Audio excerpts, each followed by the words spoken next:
Yo, what is up guys, FaZe here and welcome back to another video. Hope you guys are having a fantastic day. Now today I'm going to be going over this tank right here, the Skoda T27.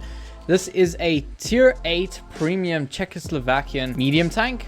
And if you didn't know already, you were able to get this vehicle in a little event, which you needed to award yourself with a Class 1 or Mastery badge in less than 10 minutes. So I was able to actually get this vehicle pretty easily on my first try coming into the game after a while, and I did manage to get it playing the Action X, which I thought in my head would be the easiest tank to go ahead and get a Mastery or Class 1 badge in. Now this is the game I just did. As you can see, it's my last game here.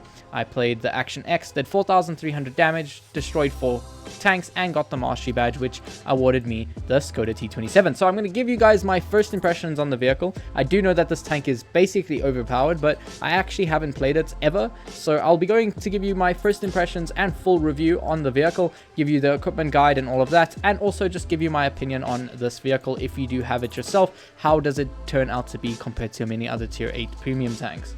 With that being said, let me kit this tank out. Let me find a camo for this tank, which shouldn't take too long since I don't play tier 8 often, but let me just get all this miscellaneous stuff equipped, and then I'll go over the equipment for you guys so you have a little gist and guide on that.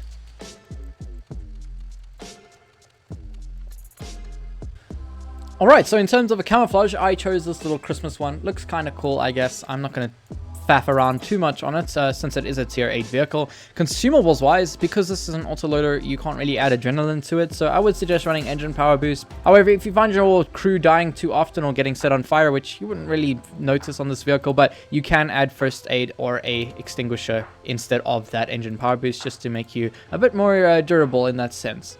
Provisions wise, I would suggest getting the goulash, then maybe the improved fuel, and obviously the fried cheese. Now this could change. My thought on this could change. Depending on how bad the crew on the vehicle and how easily things get damaged, you could switch up to the protective kit, and that makes a world difference in comparison to not running it. You'll see that your components and stuff do not break or get damaged easily when running protective kit. Ammo wise, do what you think's best, but obviously I would suggest doing in that like little line here from top to bottom, descending from higher and higher, if that makes sense. And then equipment wise, let's kit this thing out. Now I wouldn't suggest running improved ventilation on most of these. I would rather run the calibrated shell so that you have better pen, so don't run that. And then on the second one here, we can maybe go for some ram damage, I guess, and then improved optics, obviously, since we are a medium tank. Enhanced gun-laying drive, we can go for the improved assembly since the tank has no armor. Engine accelerator, just to boost that acceleration. And then, you know, on this vehicle, maybe we can go for double vertical stabs.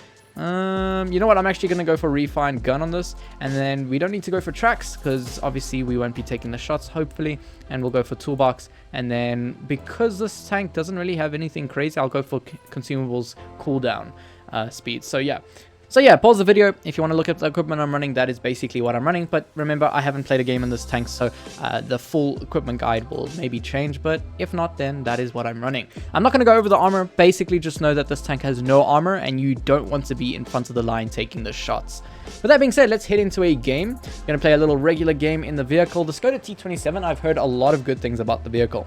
It feels pretty good since the gun is a lot like the TVP at tier 10, so I'm glad to get in hands-on with this vehicle, and obviously surprised that I managed to get it in one go. But yeah, you basically, when wanting to pick a tank to actually get this vehicle in the little quest that's currently going on, I would suggest playing a vehicle that not a lot of people play, or at least is a good option for you to do damage in. If you know you can do really well in it and not a lot of people play it, then definitely suggest getting into that vehicle and playing that one. Doing a solid amount of damage will get you that first class, no problem. Also, I would suggest breaking people's modules, so if you can, always shoot at the tracks, because that gives you more XP, and more XP gives you a better chance at getting a Mastery or Class 1. Now, as you can see there, someone actually blind fired at me and actually missed. It actually bounced off my tank, which is actually a godsend, because if that penned, then that would have been very sad. I'm going to aim onto this Panther. You might ask, why am I sniping here? But obviously in the situation where medium tanks can spot you pretty quickly, you do not want to be in the line of sight. As you saw there, how quick you can dump your shells, and this is what makes this vehicle OP in my opinion. The fact that you can dump your shells incredibly quickly, as you saw there, each clip takes 1.5 seconds between shells, which is absolutely quick and allows you to put 1, 2, and 3 shots in only about 3 seconds, which is actually crazy for the type of tank it is, and at the tier that it is at as well. Now, I am in the back of the map, I mind you, but this is because the vehicle's the tank's overall reload is very, very long, and if you're sitting in front of the enemy, you are going to get farmed out, and this tank will not feel too great for you.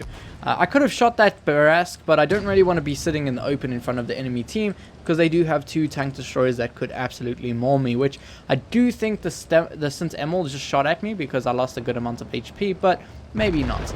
There goes our Tiger 1. He was also sniping, which I wouldn't suggest to do in a Tiger 1, but their enemy team also has a Skoda, so hopefully we can farm him out. As you can see, the gun not being too great on accuracy wise. I do have to aim in quite a bit, and as you saw there, I did miss my last 2 shells there, unfortunately. Now, the overall clip reload of about 15 seconds is very good for the type of tank it is, and the amount of damage you can output. As you can see here, I'm easily outputting like 500 damage in one go. As you can see, this SU is probably going to die if he doesn't back up. Gonna miss 1 shot, unfortunately, and hopefully back up before he shoots me, but he does end up getting a shot. And yeah, that does suck that he managed to bounce a shell and miss. The gun, I will say, is not the greatest accuracy wise. As you see, I have to aim in quite a while in order to make sure that the shot counts. And that would be probably the worst thing about the vehicle, but as you can see, if you do manage to aim in and if you are playing frontline-ish, you can dump out the shells pretty easily. Now I'm just going to completely farm out this Blaze now, doing 882, almost 900 damage in one go. Hopefully the Skoda doesn't clip me out here. This is awful. You definitely don't want to sit in front of a Skoda, that is for sure. I feel bad for the enemy team because this tank is absolutely busted. I will say that, yeah, if you have this tank, you're probably going to do really good in it because its amounts of damage output is crazy. Now, I might die to this Yo in a second because he might push me here, but actually, maybe I can get behind him before he manages to put a shot into me. I'm going to back up, put a shot into his side there, hopefully get another one before he gets to shoot me, and then obviously the last shell killing him off there. This is what makes the tank so freaking good. Skoda's going to come and push me now though, which does suck. It means he's going to kill me, but you know, what can you do? Hopefully he bounces one of them. He doesn't bounce, unfortunately. Now, I did get a few good bounces in this game. Hopefully we can actually win this game. This JP Anther can maybe do something here. He bounces the Skoda, which does suck, but you know, what can you do? We might actually lose this, unfortunately. Yeah. JP Anther here. J Panther, whatever you want to call it. Not doing a great job, that is for sure. Come on, man. Go for a track shot. Oh my gosh.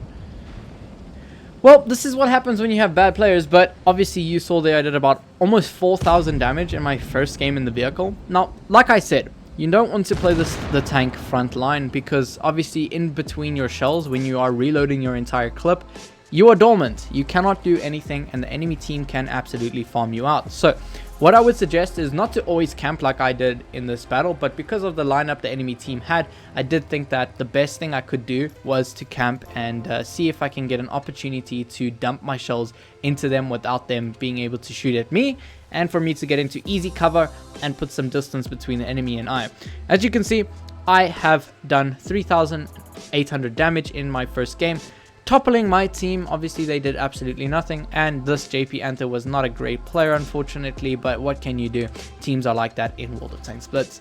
Now, as you can see, first game, this is my first game. Just want to reiterate that. Unfortunately a loss, but this is a fantastic tank, and I do wish the gun handling was a bit better. So what you could do is maybe go for vertical stabilizer for on the move accuracy, but you know what, refined gun probably is the best bet since that aim time and all of that is awful. But yeah, just keep that in mind. I wouldn't really change much about the equipment from the first battle. Everything here is pretty mediocre and does the deed. I wouldn't really suggest changing anything. So hopefully you guys liked this first impressions video. If you did, you can leave a like and subscribe. It really helps me out and I greatly appreciate it. Anyways guys, hope your shells hit their marks, and I'll check you in the next one. Cheers.